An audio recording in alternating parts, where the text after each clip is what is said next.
Hello everyone,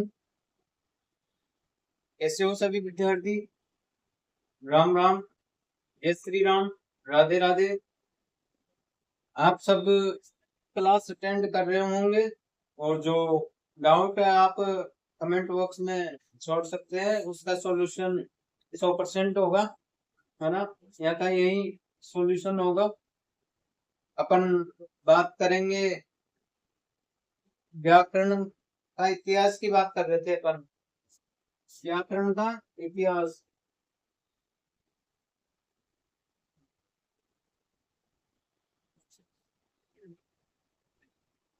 व्याकरण का इतिहास पढ़ रहे थे अपन लोग।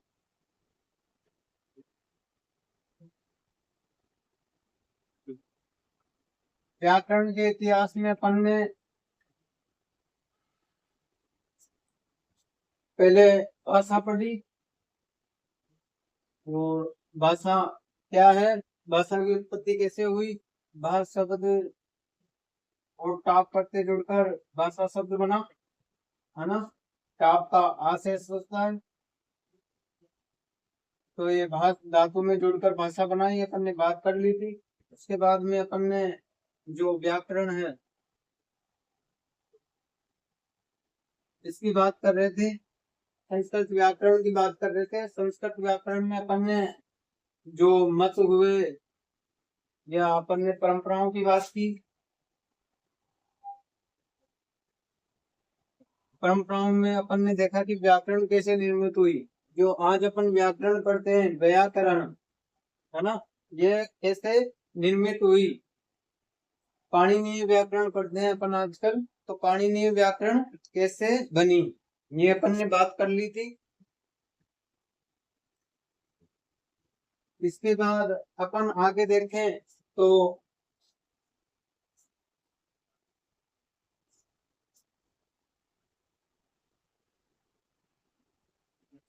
और व्याकरण को जो इसके लिए मत था, मत की अपन ने बात की। भर्तृहरि ने क्या कहा है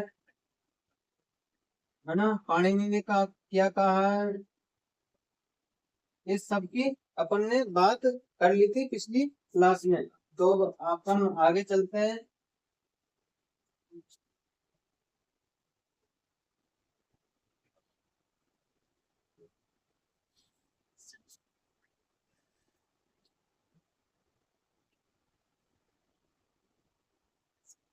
अपन बात कर रहे थे परंपराओं की।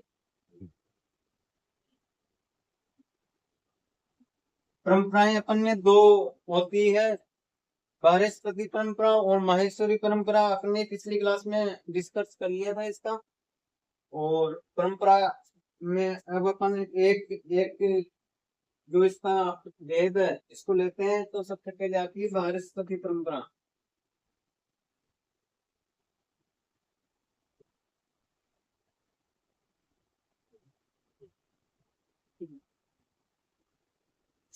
थोड़ा मोटा लिख देता हूँ, बड़े बड़े लिख देता हूँ। पहली कौन सी है, वारस्पति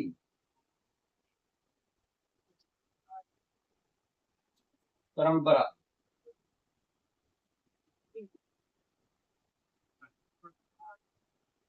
वारस्पति परंपरा की अपन बात करेंगे आज के इस क्लास में, इस सेशन में। आज अपन जो है वारस्पति परंपरा की बात करेंगे।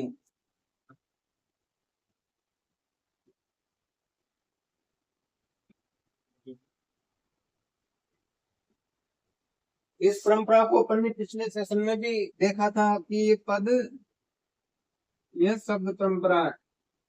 पद या शब्द परंपरा किसे कहते हैं, क्योंकि इसमें विस्तार किसका हुआ है सबसे ज्यादा, वारस्पति परंपरा में।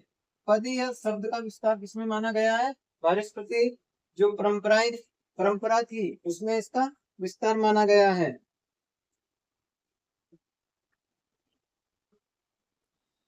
और ये वारस्पति परंपरा कौन सी परंपरा है, प्रथम परंपरा। कौन सी परंपरा है, प्रथम परंपरा। प्रथम परंपरा होने के कारण ही अपन परंपरा की बात कर रहे थे और परंपरा में वानस्पति परंपरा की बात कर रहे थे।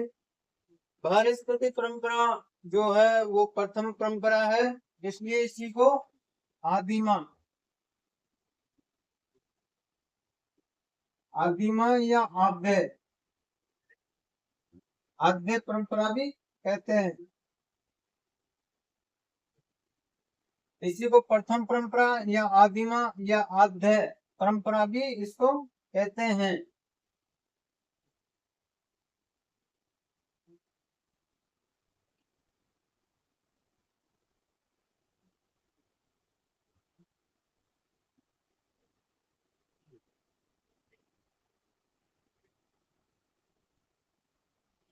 अब यहाँ से एक उक्ति आ जाती है जो हमने कल भी बात की थी। वो उक्ति है, वो उक्ति क्या है?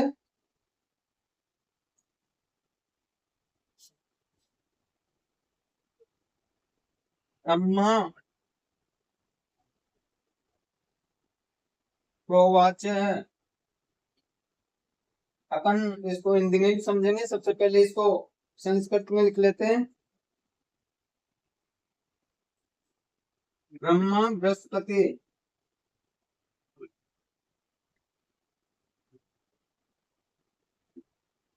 प्रोवाच है।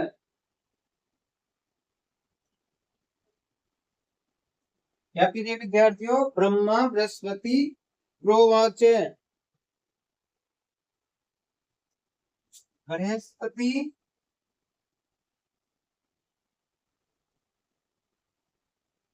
इंद्रो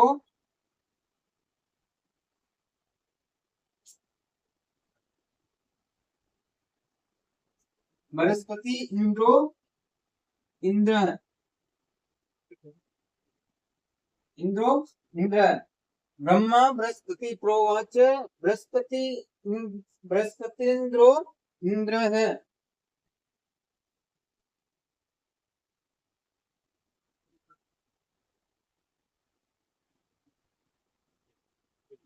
बृहस्पति एक मिनट, बृहस्पति इंद्राय इंद्र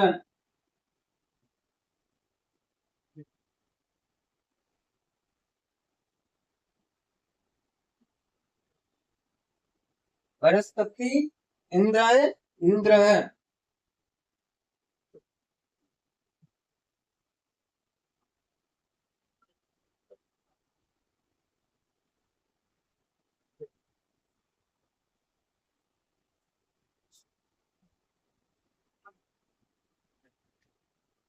इंद्राय इंद्र।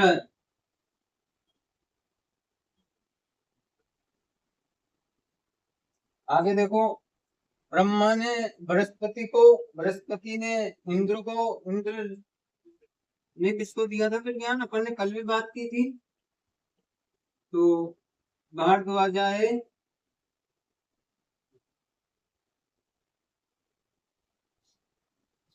भारद्वाज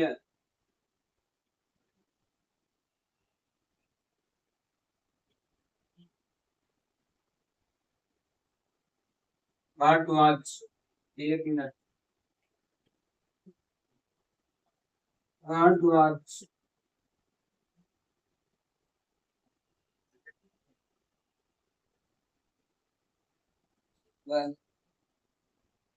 हाँ।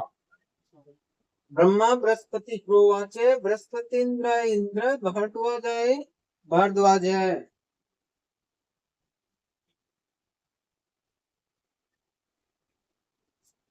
फिर आगे देखिए,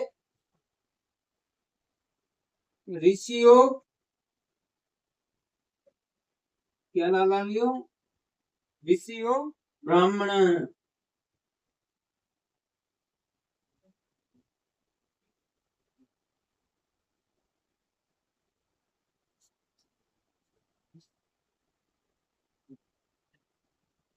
देखिए, ब्रह्मा बृहस्पति प्रोवाच ब्रह्मा बृहस्पति प्रोवाच बृहस्पति इंद्र इंद्र भारद्वाजाय भारद्वाज ऋषियों ब्राह्मण है। देखो, अपन ने कल भी बात की थी, ये उसी की संस्कृत में उक्ति है। याद करने का सबसे अच्छा माध्यम है ये कि संस्कृत में इसको याद कर ले, है ना। ब्रह्मा बृहस्पति प्रोवाच है, ब्रह्मा ने बृहस्पति को प्रोवाच है। प्र अपन यहाँ पे संधि करें तो प्र क्या हो गया, उपसर्ग हो गया, और उवाच यानी बोला या बताया गया, ज्ञान ज्ञान दिया गया।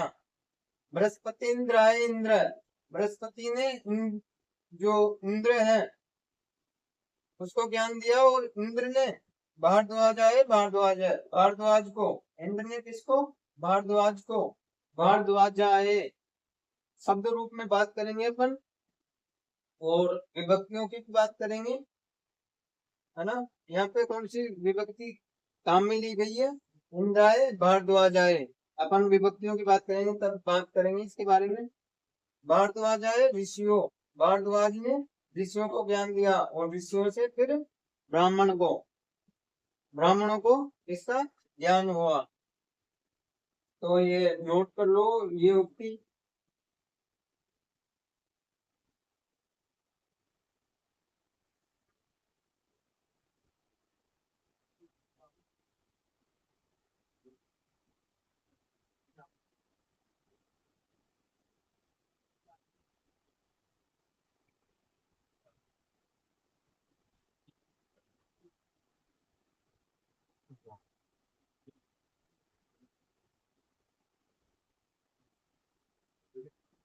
ये नोट कर लिया होगा आपने।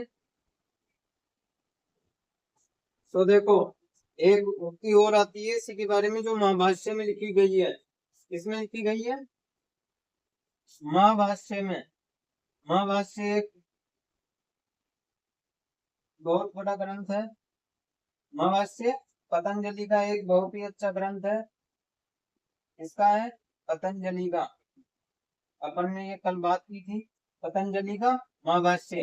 इसमें एक उक्ति कही गई है कि प्रथम अद्वैता ब्रह्मा और बृहस्पति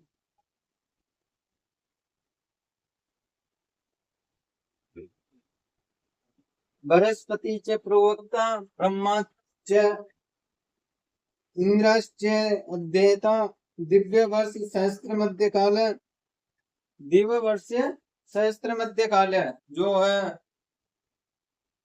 200 सहस्त्र हजार कालों में भी इसका क्या नहीं हो पाया, अध्ययन नहीं हो पाया।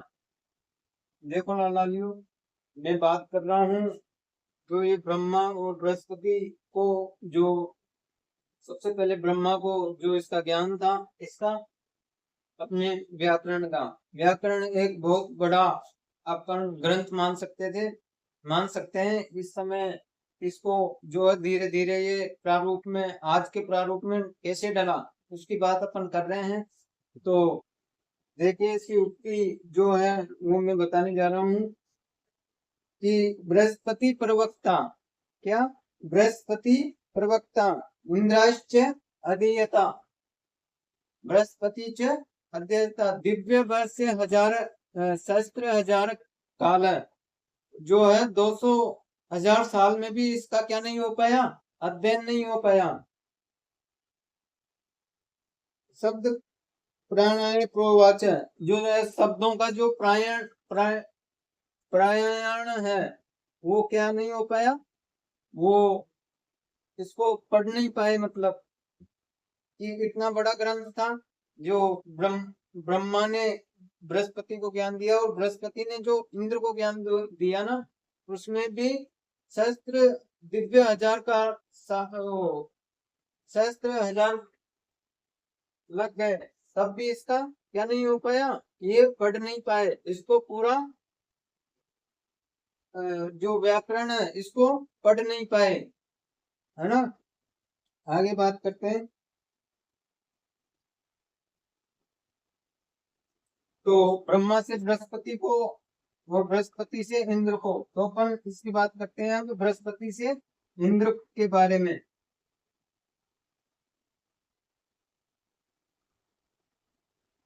ये विद्यार्थियों, व्याकरण अपन पढ़ रहे हैं, और व्याकरण शुरू से कितना बड़ा, जिसमें सहस्त्र हजार कालों में भी इसका जो है अध्ययन नहीं हो पाया।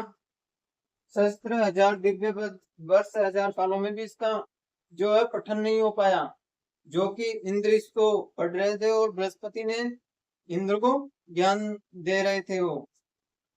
तो ये आज अपन व्याकरण पढ़ते हैं, ये पाणिनीय व्याकरण पढ़ते हैं, मैंने पिछली क्लास में भी आपको बताया था। तो इसको आज का रूप कैसे मिला उसकी बात अपन कर रहे हैं। तो अपन अब बृहस्पति परंपरा में जो है बृहस्पति को ज्ञान हुआ था, इसको बृहस्पति से किसको ज्ञान हुआ था? इंद्र को। और इंद्र ने अपना जो ज्ञान है वो ऐन्द्रिय व्याकरण, किसको? ऐन्द्रिय व्याकरण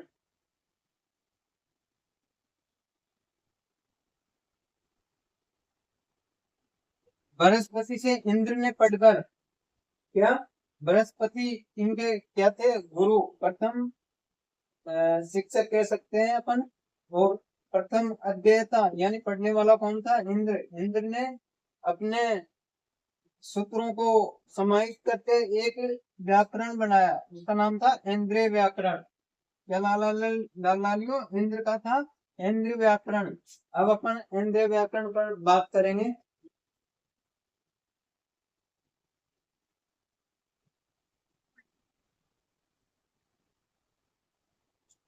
जो इन्होंने सूत्र बनाए उनके ऐन्द्रिय व्याकरण में कितने श्लोक माने गए हैं? 1,00,000। 1,00,000 श्लोक,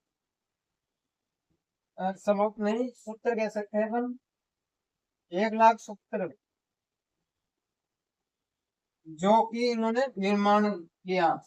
जो बृहस्पति ने जो इनको ज्ञान दिया, जिसका ज्ञान दिव्य 1000 कालों में भी नहीं हो पाया, उसको अब जो है इंद्र ने 1,00,000 सूत्रों में ही खत्म कर दिया। जो है इंद्र ने 1,00,000 सूत्र में ही खत्म कर दिया।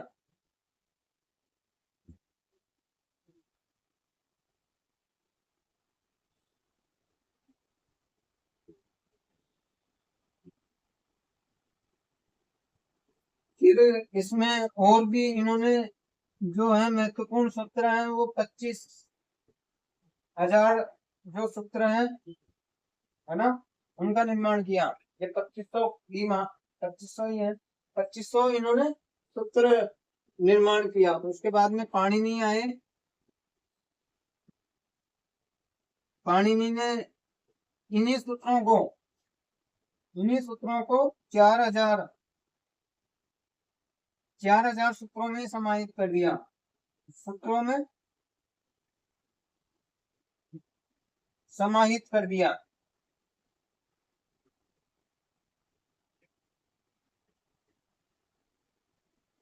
अपन बात कर रहे थे कि बृहस्पति परंपरा की सबसे पहले अपन परंपराओं की बात कर रहे थे। उसमें पहली परंपरा बृहस्पति परंपरा या बृहस्पति परंपरा। उसमें अपन ने शब्द और पद पढ़े कि इस परंपरा में शब्द और पदों का ज्ञान था। इसमें बृहस्पति ने इंद्र को ज्ञान दिया और इंद्र ने ऐन्द्रिय व्याकरण में 1,00,000 सूत्रों से कितने 2500 सूत्रों में समाहित किया। और 2500 सूत्रों को पाणिनि ने 4,000, केवल कितने 4,000 सूत्रों में समाहित कर दिया। जो आज ये अपन व्याकरण पढ़ते हैं ना, इसी को समाहित करने वाले कौन है? पाणिनि। तो लाइन लिख सकते हो। इंद्र ने अपने ऐन्द्रिय व्याकरण में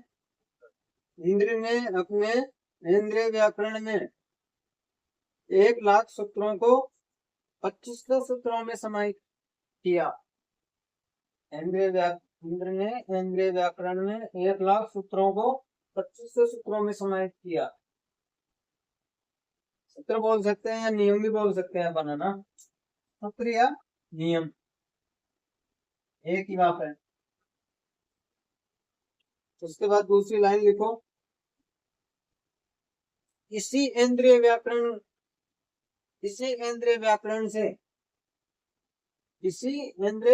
से पाणिनि ने इसी इंद्रिय व्याकरण से पाणिनि ने 4000 सूत्रों में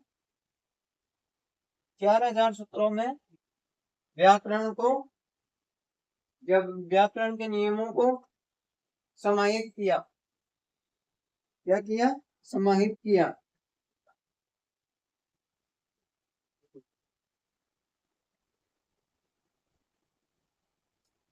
अब अपन बात करते हैं आगे, जो है कैसे इसका विस्तार हुआ, कैसे इसके नियम निकल कर आए।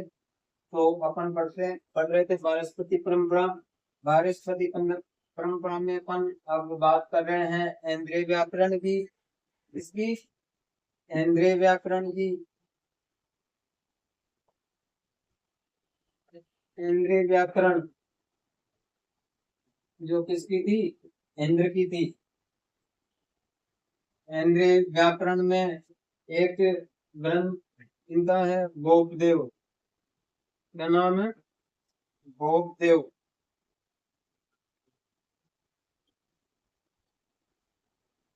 भोगदेव क्या है? एक महान ग्रंथ इनका है। कवि कल्पद्रुम, नाम तो सुना होगा लाला जी आपने, कवि कल्पद्रुम।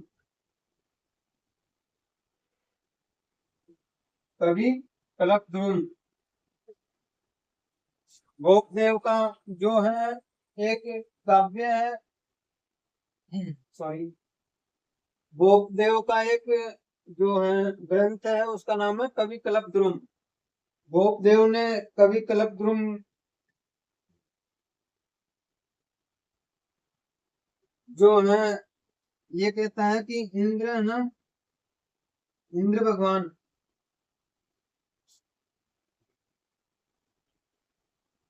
देवों के राजा है ना, वो इंद्र को प्रथम व्याकरण व्याकरण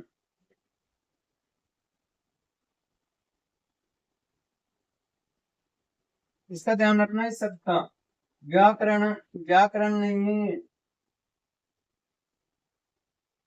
है ना, व्याकरण नहीं है, अभी ये व्याकरण ही है, ये सही चीज नोट करके रखना। तो भोगदेव के कवि कल्पद्रुम में जो है किसका उल्लेख मिलता है? इंद्र का। और इंद्र को इसमें क्या बताया गया है? प्रथम व्याकरण। प्रथम व्याकरण जो है इनको माना गया है, इंद्र को।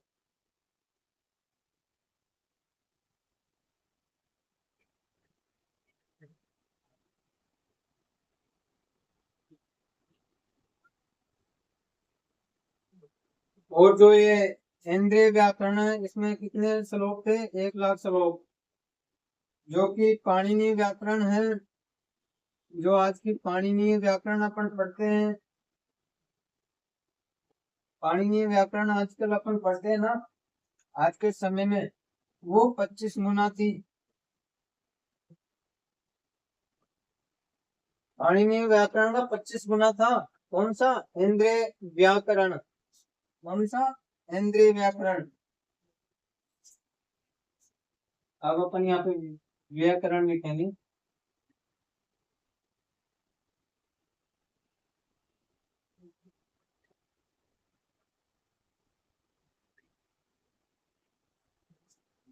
इंद्रिय व्याकरण कितने गुना थी? 25 गुना। पाणिनि व्याकरण 25 गुना थी। 1,00,000 श्लोक थे तो इसमें इंद्रिय व्याकरण में है ना लाला जी।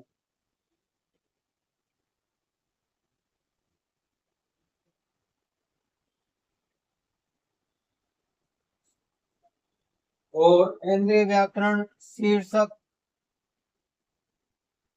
शीर्षक नियम इसमें बनाए गए। शीर्षक नियम जो है वो इंद्रिय व्याकरण में बनाए गए, जो प्रथम माने जाते हैं। क्या? प्रथम माने जाते हैं, क्योंकि इंद्रिय व्याकरण में ही शीर्षक जो नियम दिए गए वो किसमें दिए गए? इंद्रिय व्याकरण में ही इसका उल्लेख मिलता है। तो लाइन लिख लो। सबसे पहले ये लिख लो, भोगदेव का कवि कल्प ध्रुव। भोगदेव के कवि कल्प ध्रुव में देखो, भोगदेव के कवि कल्प ध्रुव में इंद्र को प्रथम व्याकरणकारी माना गया। इंद्र को प्रथम व्याकरणी माना गया, व्याकरणी माना गया।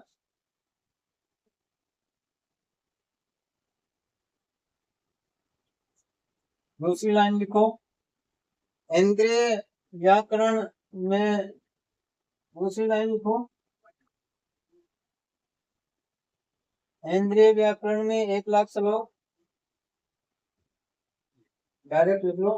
इंद्रिय व्याकरण में 1,00,000 श्लोक के नियम थे, और पाणिनि व्याकरण में 2500, कितने, 2500 श्लोक थे।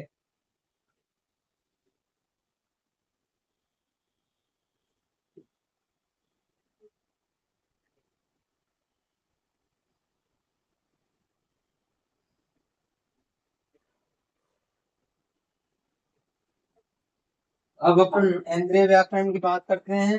इस व्याकरण में पहला शब्द क्या था? इंद्रिय व्याकरण जो एक तरह से ग्रंथ है, इसमें सबसे पहले किसका उल्लेख मिलता है, कौन सी लाइन मिलती है? तो अर्थ समाम्नाय,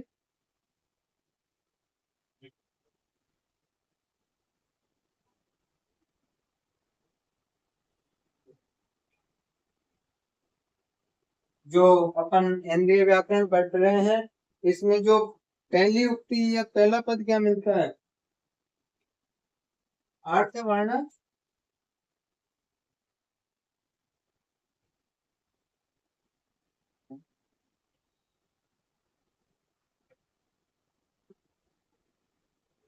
अर्थ वर्ण समाम्नाय, अर्थ वर्ण समाम्नाय। इस लाइन का सबसे पहले इसमें क्या किया गया, उल्लेख, इसमें इंद्रिय व्याकरण में।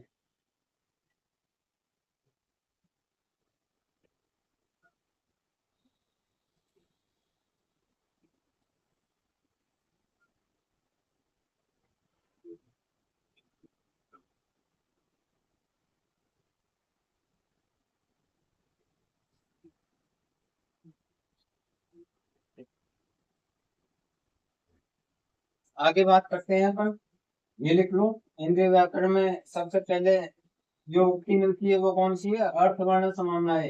इंद्रिय व्याकरण में अर्थवर्ण समाम्नाय प्रथम उक्ति मिलती है। जो समाम्नाय का अर्थ किससे है? वेद से है, वेद से है। किसका उल्लेख? समाम्नाय का अर्थ है वेद।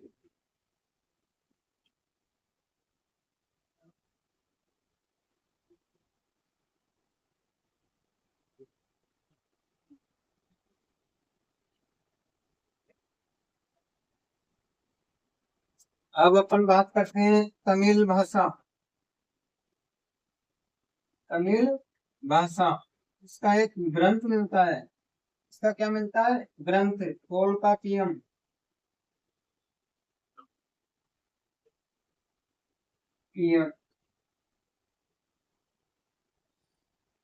तोल्कापियम एक ग्रंथ मिलता है, वो जो कौन सी भाषा का है? तमिल भाषा का। वो भी इसी को क्या मानता है? व्याकरण में कर्णपात में किया था।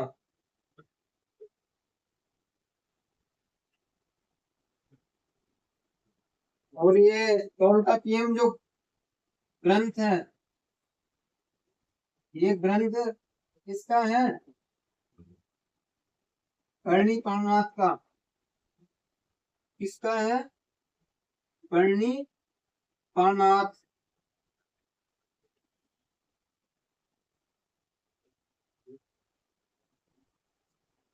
करणी पाणनाथ जो कवि थे, इनका कौन सा ग्रंथ है? तोल्कापियम, जो कि कौन सा है? तमिल भाषा का है। वो भी इसी व्याकरण की आलोचना करता है। क्या? व्याकरण की आलोचना करता है।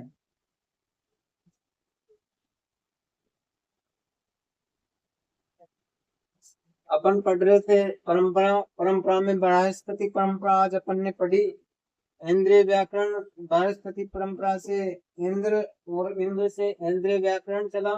इंद्रिय व्याकरण में जो है शीर्षक नियम चले, शीर्षक नियम से जो है इंद्रिय व्याकरण में पहली उक्ति जो है वो मिलती है अर्थवर्ण समानाय, जो कि समानाय का अर्थ है वेद से। और तमिल भाषा का जो टोल्काप्पियम है, जो ग्रंथ है, वो किसने रचा था? पन्नीपानाथ ने रचा था, जो कि व्याकरण में जो है इसका उल्लेख मिलता है। व्याकरण में लिखा हुआ ग्रंथ है टोल्काप्पियम। कौन सा है? टोल्काप्पियम।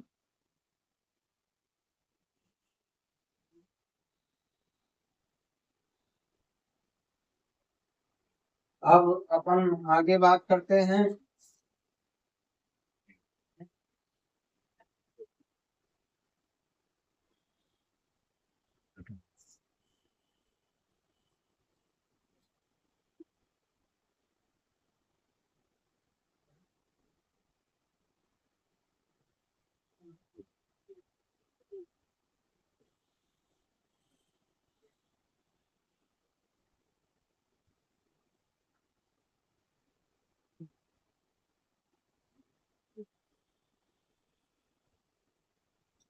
ये क्या है? जैसा भी बनाना ला लियो। देखो ये भारत का मैप है। किसका है? भारत का मैप है।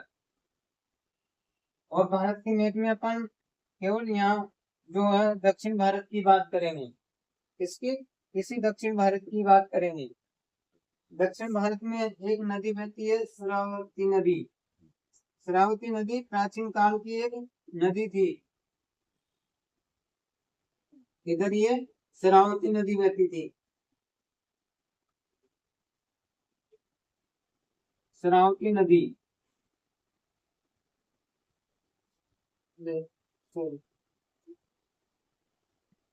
शरावती नदी बहती थी। अपन बात कर रहे हैं आगे कि ये भारत का मैप है, इसमें जो दक्षिण भारत में है एक नदी बहती थी, शरावती नदी, जिसमें ये पश्चिम भाग हो गया जैसे, और ये पूर्व भाग हो गया। तो अपन पश्चिम में बात करें तो इधर हुए उदीच्य व्याकरण। इधर लिख देता हूं।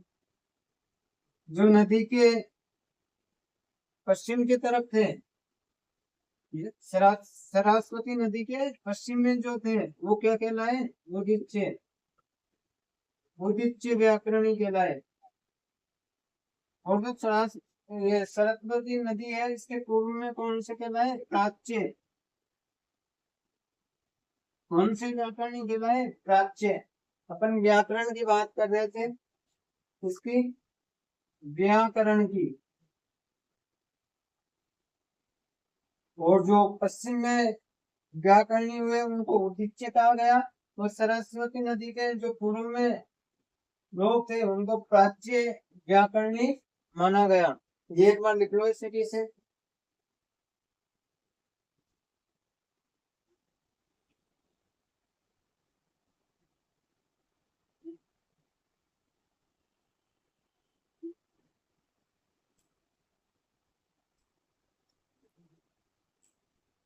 इसको पूरी लाइन में लिखना चाहो तो लिख लो। इंद्रिय व्याकरण में, इंद्रिय व्याकरण में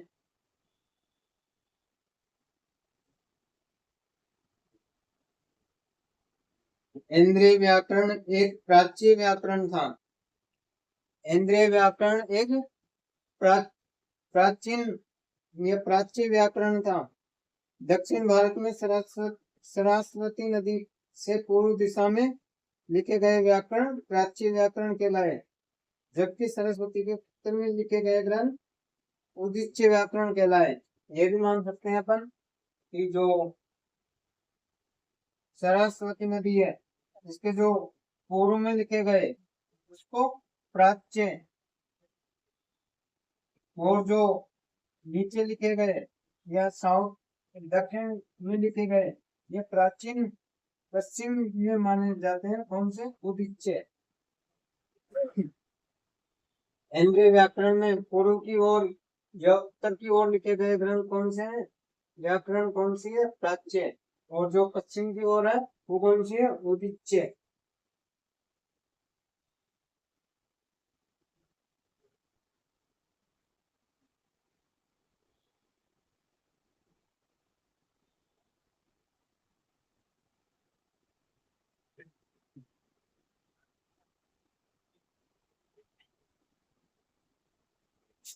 अब अपन आगे बात करते हैं।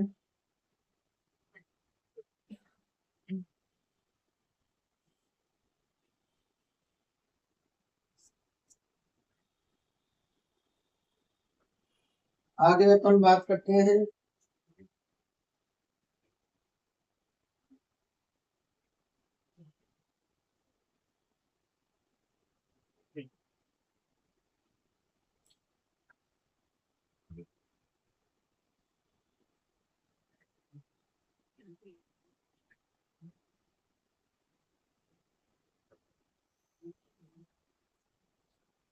इसी संबंध में एक उक्ति आती है, वो आपके सामने प्रस्तुत कर रहा हूं मैं कि जो इंद्र है वो इंद्र ने इस केंद्रीय व्याकरण में अपना जो व्याकरण है, जो क्या है? व्याकरण है। क्या है? व्याकरण है। इसको वायुदेव, ये वायु को इसका ज्ञान दिया। और वायुदेव ने किसको? अंजनी के पुत्र हनुमान को। अंजनी के पुत्र कौन? हनुमान को। अंजनी के पुत्र हनुमान को इसका ज्ञान दिया। देखो लालियों, जो है इंद्र को इसका ज्ञान था। इंद्र ने इंद्रिय व्याकरण में इसको ज्ञान को समाहित किया। और इंद्रिय व्याकरण का ज्ञान वायु या वायुदेव को दिया गया। वायुदेव से अंजनी को, अंजनी के पुत्र हनुमान को, अंजनी के पुत्र हनुमान को इसका ज्ञान प्राप्त हुआ। किसका? व्याकरण का। ऐसा लोक मत है। ऐसा क्या है? लोक मत है। अब आगे अपन बात करें तो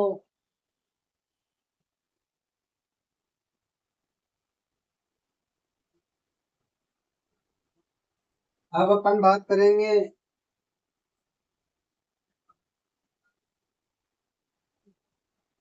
माहेश्वरी परंपरा। जो दूसरी परंपरा थी,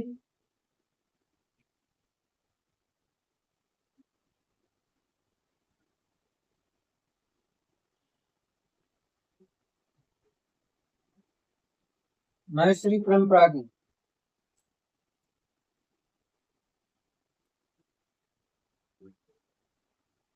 देखो, अपन ने वारस्पति परंपरा पढ़ी। इसमें अपन ने देखा कि इसमें कितने श्लोक थे, कितने नियम थे। तो इसको तो पढ़ा नहीं जा सकता था। ये थोड़ी कठिन भी थी क्योंकि देव्य भाषा थी और इसको पढ़ना बहुत कठिन हो जाता आज कल, है ना। तो इसको समाहित या थोड़ा सरल रूप किसमें समाहित किया है? माहेश्वरी परंपरा में। माहेश्वरी परंपरा से शिव ने, ब्रह्मा ने जो ज्ञान है वो शिव को दिया। और शिव ने अपने डमरू बजाया, डमरू बजाया। वो क्या है? नृत्य करते हुए उन्होंने डमरू बजाया। अपन ने बात की थी कि जो डमरू बजाया वो 9 और 5 बार बजाया। 9 और 5 बार बजाया, जिससे क्या निकले? प्रत्याहार निकले। जिससे क्या निकले? वर्ण निकले। आई उण ली लिट ए ओंग ऐ औच अये वरट जब ये जब गढ़ दस। ये क्या? डमरू बजाया। आज अपन जो इंस्टा पे देखते हैं डांस, है ना, उसमें आप लोग समय भी गवा देते हो। तो उसी तरह शिव ने देखो डमरू बजाकर, नृत्य कर कर पूरा व्याकरण की रचना कर दी। और आज अपन समय गवा देते हैं यूं ही, है ना। तो अपन बात कर रहे थे माहेश्वरी परंपरा की। और माहेश्वरी परंपरा में जो शिव ने है वो डमरू बजाया और इसी से निकले माहेश्वरी सूत्र।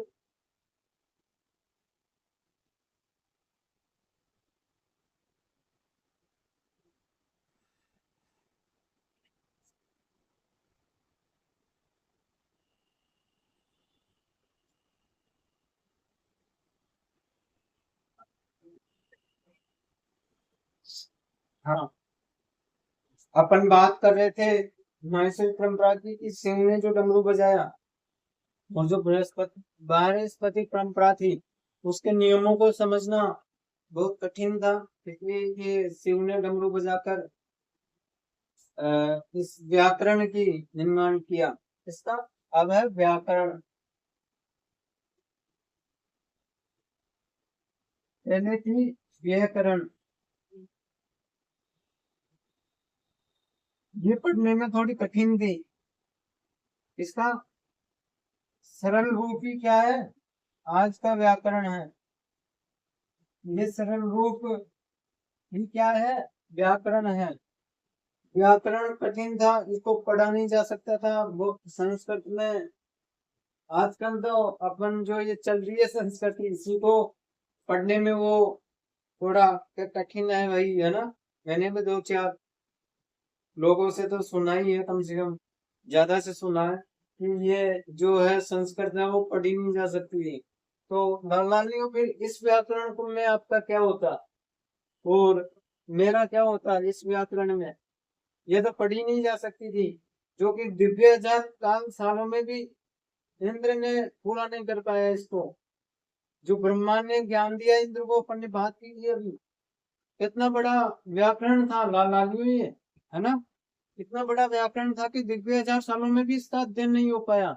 तो आप समझ सकते हैं उससे भी कम होकर व्याकरण बनी, वो भी कठिन थी। इसी कठिन और को सरल बनाया गया किसमें, व्याकरण में। किसमें लालियों, व्याकरण में। तो अब अपन आगे बात करते हैं।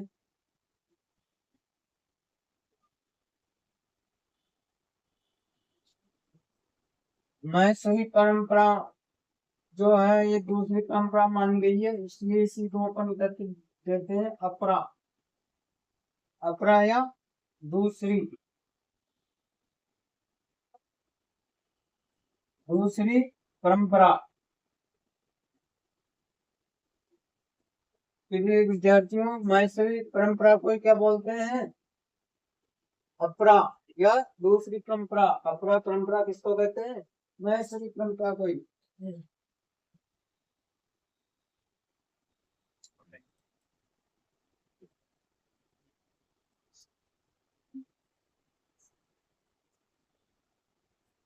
अपन बात कर रहे थे व्याकरण के इतिहास की। व्याकरण के इतिहास में अपन ने मैसूरी परंपरा की बात कर ली, बात कर रहे हैं सॉरी। और अपना परंपरा इसका दूसरा नाम है, ये बात कर ली थी, है ना। तो आज के लिए सेशन अपन इतना ही रखते हैं। आगे की क्लास में अपन इसके जो महेश्वरी परंपरा है ये पढ़ते हैं अपन। और आपको क्लास पसंद आ रही होगी, इतनी मैं आशा करता हूँ। और जो भी है आप सब्सक्राइब करें, ज्यादा से ज्यादा शेयर करें। और बहुत जल्दी मैं आपके लाइव चैट और कमेंट पढ़ पाऊंगा, है ना।